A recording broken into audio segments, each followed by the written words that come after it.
If you have a dog who is chewing on your hands when you touch them, you pet them, nips at you, a lot of times it's little puppies that do that. What you want to do, there's a couple ways to deal with it, is if it's a chewing issue, you can open the dog's mouth after they've done it, stick your hand in the mouth, hold the back of their head, and force your hand back into their mouth like this until they are gagging to get it out of there. And that you do that firmly enough and you hold it there for 10 or 15 seconds so the dog is very uncomfortable with that. And then you put your hands right back in, you start to pet the dog again the way you were doing it before.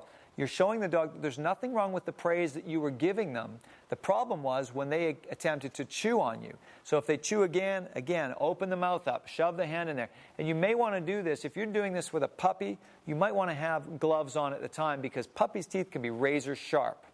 Another way to deal with this is with your puppy or your dog that you've just got, have your training collar on and your line on so you can always get a hold of them so they cannot walk away. If the dog nips or grabs at your hand, you can immediately just give them a quick cuff in the snout right as soon as they do it. So I might be petting, the dog grabs me, just give a bit of a cuff, and then I go back to praising the dog and show them that my hands are not a problem. But the problem is the second they nip me, in a sense, I'm nipping them back with a bit of a cuff in the snout. And most dogs will stop chewing on you, will stop nipping on you within a minute to 2 minutes if you've done your corrections appropriately at the level of firmness for that particular dog. It's important to have our training collar and our line on the dog when we start doing this with the dog so that they can never get away from us. Many people have said, oh, I did give the dog a bit of a cuff in the nose, or I tried to grab it, and it started to jump around and bark more aggressively at me. Well, that will only happen if the dog feels it can get away with that.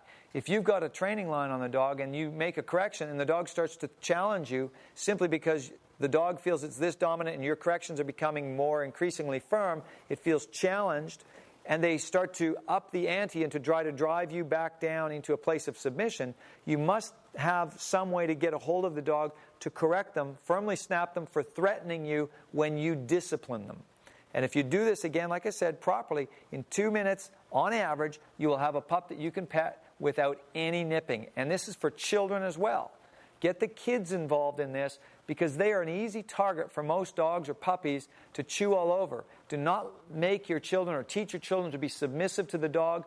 Teach your children that firm corrections are acceptable to protect and show respect for their body space.